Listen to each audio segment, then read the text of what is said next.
তাদের বিরুদ্ধে যদি কোনো অভিযোগ থাকে, মামলা হয়, তো অবশ্যই তারা শাস্তির আওতায় যাবেন।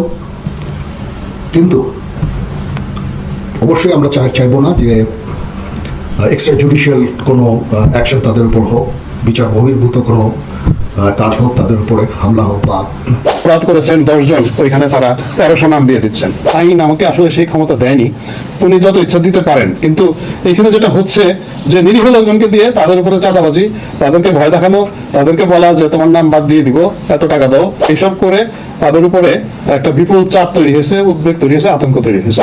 একই হাসি মুখে বাজাইছি বাঁশি, গলায় পড়েছি ফাঁস, আপোষ করিনি কখনোই আমি, এই হলো ইতিহাস।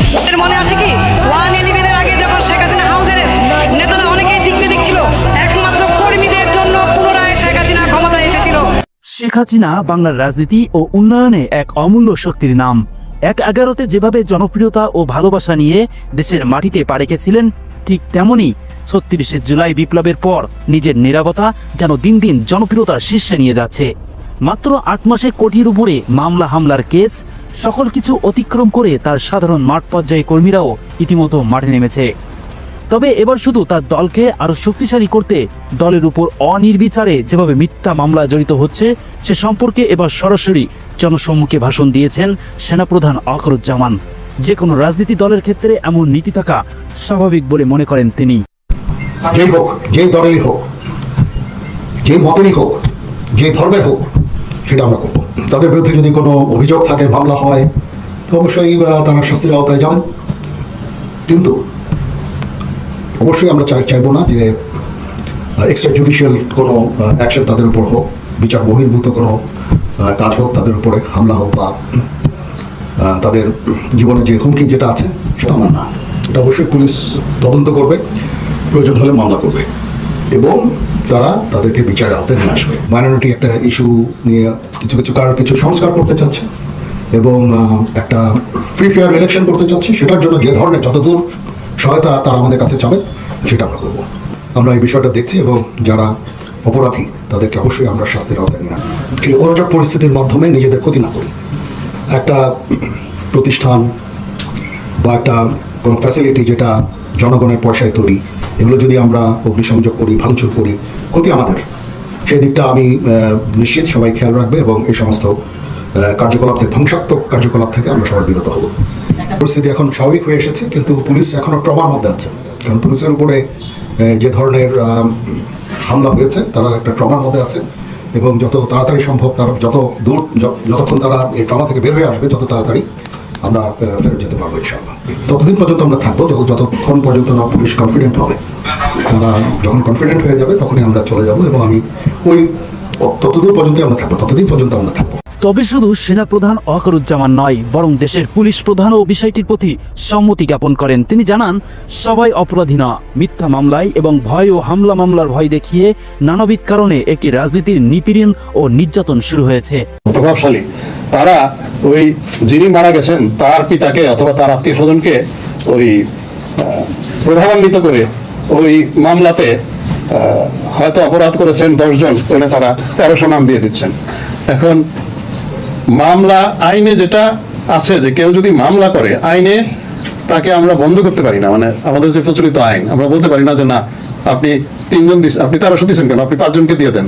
এটা আমি আইনত বলতে পারি না, আইন আমাকে আসলে সেই ক্ষমতা দেয়নি, উনি যত ইচ্ছা দিতে পারেন। কিন্তু এখানে যেটা হচ্ছে যে নিরীহ লোকজনকে দিয়ে তাদের উপরে চাঁদাবাজি, তাদেরকে ভয় দেখানো, তাদেরকে বলা যে তোমার নাম বাদ দিয়ে দিব, এত টাকা দাও, ওসি সাহেবকে এত দিতে হবে, আমাকে এত দিতে হবে, অথবা কোর্টে আমি এই বাদীকে দিয়ে এফিডেভিট করিয়ে তোমার নামে তোমাকে দায়মুক্ত করে দেবো। এইসব করে তাদের উপরে একটা বিপুল চাপ তৈরি হয়েছে, উদ্বেগ তৈরি হয়েছে, আতঙ্ক তৈরি হয়েছে। এখন এই জায়গাটায় আমি পুলিশের প্রথম দিন থেকে বলে আসছি যে যারা আমাদের তদন্তকারী, যারা মামলার, তাদেরকে রিপিটেডলি আমরা বলছি যে তার তদন্তে যারা নিরীহ, যারা আদৌ এই ঘটনায় সম্পৃক্ত নন, তাদেরকে কোনো অবস্থাতেই গ্রেপ্তার করবে না।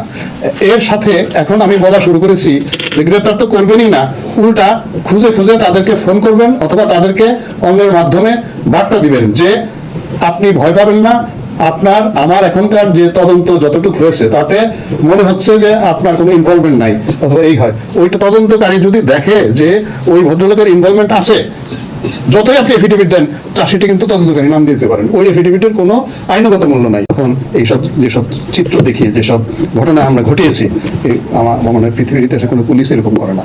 সেনাবাহিনী হয়তো যুদ্ধ করতে গিয়ে এগুলো করে, পুলিশ এত নির্মম হতে পারে এটা আমাদেরও, আমি ব্যক্তি হিসেবে আমিও কখনো ধারণা করতে পারি না যে দিস উই ক্যান ডু। তো আমরা ওই জায়গাটা থেকে তাদেরকে বেরিয়ে আনার জন্য, ওইটা ওনারা কেন করতে গেলেন, মানে এরকম দলীয় কোনো স্বার্থ উদ্ধারের জন্য অথবা একটা গোষ্ঠী স্বার্থ উদ্ধারের জন্য তাদেরকে এইভাবে আদেশ দেওয়া হলো যে তুমি জনবিরোধী ভূমিকাটা এইরকম হয় যে মানুষের প্রাণ সংহার করে ফেলবা। আমরা তো আগে আচ্ছা ঠিক আছে কাউকে অ্যারেস্ট করে নিয়ে একটা তাকে মামলা দিয়ে ভেতরে রেখে দিয়েছি, এই সেই এগুলো করা হয়েছে, কিন্তু একেবারে তুমি তাকে একবারে গুলি করে মেরে ফেলবা ফর দিস রিজন, এটা ইট ইজ টু মাচ। আসলে এটা তোমার মানে এটার কোনো জবাবই নেই আমার কাছে। তবে শুধু সেনাপ্রধান, পুলিশ প্রধান বা অন্যান্য কোনো প্রশাসন নয়, এবার স্বয়ং দেশের সাধারণ জনগণ ইতিমধ্যে জানিয়েছে সাবেক প্রধানমন্ত্রী শেখ হাসিনাই দেশের উন্নয়ন ও সকল দুর্নীতি কার্যক্রমে একজন বিশ্বস্ত প্রধানমন্ত্রী ছিলেন। বেশ কিছু খারাপ মানুষের কারণে তাকে আমরা স্বৈরাচার বলেছি, কিন্তু বাস্তবিক পক্ষে ওই স্বৈরাচারই এই দেশের জন্য প্রয়োজন। আমরা যে বলি যে স্বৈরাচার খেটাইছি, এখন আমাদের পায়ে আমরা লাথি মারছি, আসলে স্বৈরাচারই ভালো ছিল না। আমরা আওয়ামী লীগের নিষিদ্ধ চাই না, আমরা সাধারণ মানুষ আওয়ামী লীগের নিষিদ্ধ চাই না। কারণ ওরা একটা বড় দল, বাংলাদেশ জন্ম হওয়ার পরে আওয়ামী লীগের ভূমিকা আছে, শেখ মুজিবের ভূমিকা ছিল, শেখ মুজিব না থাকলে বাংলাদেশ জন্ম হতো না। আমি আন্দাজে আওয়ামী লীগের নিষিদ্ধ কিভাবে বলবো? আসলে মেইন কথা হচ্ছে আওয়ামী লীগ নিষিদ্ধ করলে খালি নিষিদ্ধ করা যায় না, কেননা এই দেশে বিএনপি আওয়ামী লীগ মূল দল হয়েছে দুইটা দল। বঙ্গবন্ধু দেশ স্বাধীন না করলে, জিয়া রহমান যদি দেশ স্বাধীন না করতো, তাহলে এই দেশ আমরা কখনো দেখতে পারলাম না। যারা নিষিদ্ধ চায় এটা তো কথা বলবে গেলে মনে করেন বড় হয়ে যাবে, নতুন মাঙ্গ বাল দল ফুরফুরি হওয়া দশা হয়েছে এটা।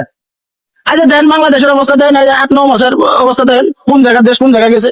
আমরা বর্তমান সাধারণ মানুষ চলে বেতাছি না, কাম কাজ নাই, কোন দিক দিয়ে বিনিয়োগ নাই, 100 টাকার গেঞ্জি কিনা লাগে 300 টাকা। স্বৈরাচারী সরকার তারাই দিয়ে এখন দেশে এমন অবস্থা, গরিব মানুষ না খেয়ে মরতেছে। হে থাকলেও ভালো ছিল, হে থাকা সত্ত্বেও অনেক ভালো ছিল, সে যাওয়ার পর দেশের মানুষ না খেয়ে মরতেছে। কথা বলতে পারতেন, আমরা অনেক কষ্টে আছি, এই কষ্টের কথা কেউ শুনে না, আর কার কাছে বলতেও পারি না। বাংলাদেশ আওয়ামী লীগ উনি শুধু পালিয়ে গেছে মানে এই একটা কথা, কিন্তু উনি তো আসলে পালায়নি, আমার মতো উনি পালায়। আমি মনে করি বাংলাদেশ আওয়ামী লীগ এমন একটা দল, এই দলকে নিশ্চিহ্ন করার মতো কোনো ক্ষমতা কারো নাই। 5ই আগস্ট আমরা স্বাধীন করেছি, এটা কিসের স্বাধীন? কোন স্বাধীন? আমার দৃষ্টিকোণ থেকে এটা কোনো স্বাধীন না। স্বাধীন হয়েছে 1971 সালে, 30 লক্ষ লোক মারা গেছে, 2 লক্ষ মা বোনের ইজ্জতের বিনিময় স্বাধীন হয়েছে। আমি যেহেতু আওয়ামী লীগ জন্মের পর থেকে আমার ভালো লাগে করি। প্রিয় দর্শক, 1-11 কিংবা 2009 নয়, আওয়ামী লীগের এই পূর্ণ সংগঠনে যেভাবে জনপ্রিয়তা দিনের পর দিন বেড়ে চলেছে, হয়তো তার থেকে বড় সমর্থন নিয়ে দেশে ফিরবেন শেখ হাসিনা, এমনটাই আশাবাদ রেখেছেন অনেক সাধারণ জনগণ। বিষয়টির সাথে আপনার মতামতটি অবশ্যই জানাতে ভুলবেন না।